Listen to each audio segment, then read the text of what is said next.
আপনারা হয়তো সকলেই জানেন আগামী 3 জুলাই 2024 থেকে রিচার্জের প্রত্যেকটি প্ল্যানের দাম বেড়ে যাচ্ছে। কোন প্ল্যানের দাম কত টাকা বাড়ছে, কোন কোন সিমের প্ল্যানের দাম বাড়তে চলেছে তা যদি আপনারা না জেনে থাকেন তাহলে আপনারা আমার ভিডিও প্লেলিস্টে গিয়ে ভিডিওটি দেখে নিতে পারেন। আমি ভিডিও করে অলরেডি তা জানিয়ে দিয়েছি। এছাড়াও আমরা আমাদের এই ভিডিওর ডেসক্রিপশানে ওই ভিডিওটির লিঙ্ক দিয়ে দেবো। আপনারা ভিডিওর ডেসক্রিপশান থেকে ওই লিঙ্কে ক্লিক করে গিয়েও ভিডিওটি দেখে নিতে পারেন।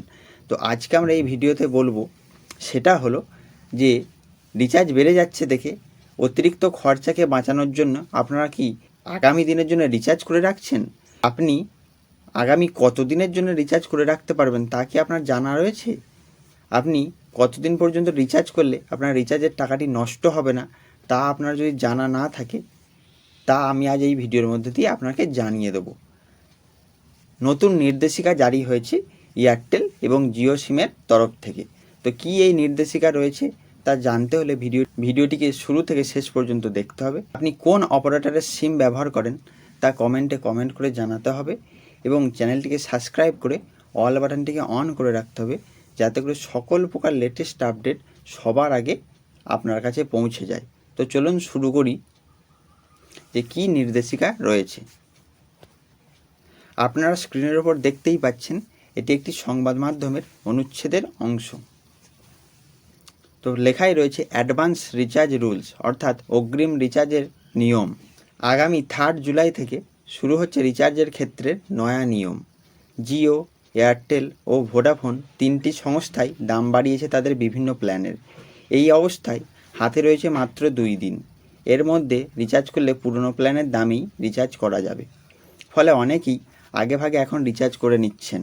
কিন্তু এই আগাম রিচার্জের ক্ষেত্রে নয়া নিয়ম এনেছে এয়ারটেল। আগাম রিচার্জের জন্যে তারা কিছু প্ল্যান ঠিক করে দিয়েছে। একমাত্র সেই প্ল্যানগুলি একটি নির্দিষ্ট সময়ের জন্য রিচার্জ করা যাবে। কোন কোন প্ল্যান কতদিন পর্যন্ত রিচার্জ করা যাবে দেখে নেওয়া যাক বিশদে। আগাম রিচার্জের ক্ষেত্রে এয়ারটেলের নয়া নিয়ম, এয়ারটেল অ্যাডভান্স রিচার্জ রুল। আগাম রিচার্জ আগামী 730 দিন অর্থাৎ 2 বছরের জন্য করা যাবে। তাহলে বিগ ব্রেকিং নিউজ হচ্ছে যে আপনারা আগামী দিনের জন্য রিচার্জ আপ টু 2 বছরের জন্য করে রাখতে পারেন। তারপর থেকে নতুন প্ল্যানই রিচার্জ করতে হবে। যেসব ইউজাররা 155 টাকা, 179, 199, 289, 296, 455, 509 এবং 1799 প্ল্যানগুলি রিচার্জ করিয়া থাকেন তাদের এই একই প্ল্যান রিচার্জ করতে হবে। অর্থাৎ এই প্ল্যানগুলি একই থাকবে, সম্ভবত দিনগুলি চেঞ্জ হতে পারে। যেটা 28 দিন ছিল সেটা কমে 24 দিন হতে পারে, বা যেটা 24 দিন ছিল সেটা কমে 21 দিন হতে পারে। দিনের পরিবর্তন হতে পারে, তবে প্ল্যানগুলি একই থাকবে। তারপরে জেনে নিই। তবে 209, 239, 265, 299, 319, 359, 399, 479, 499, 519, 549, 666, 699, 719, 779, 839, 869, 999, 1499, 2999, 3351 প্ল্যানের ক্ষেত্রে একটি এই কথাটি প্রযোজ্য হবে না বলে জানিয়েছে এয়ারটেল। অর্থাৎ এই প্ল্যানগুলি চালু থাকলে ভবিষ্যতে যে কোনো প্ল্যান রিচার্জ করা যাবে। তো চলুন এরপরে আমরা ভোডা এবং জিওর নিয়মটি জেনে নিই। আপনারা স্ক্রিনে দেখতেই পাচ্ছেন আগাম রিচার্জের ব্যাপারে জিওর নিয়ম, জিও অ্যাডভান্স রিচার্জ রুল।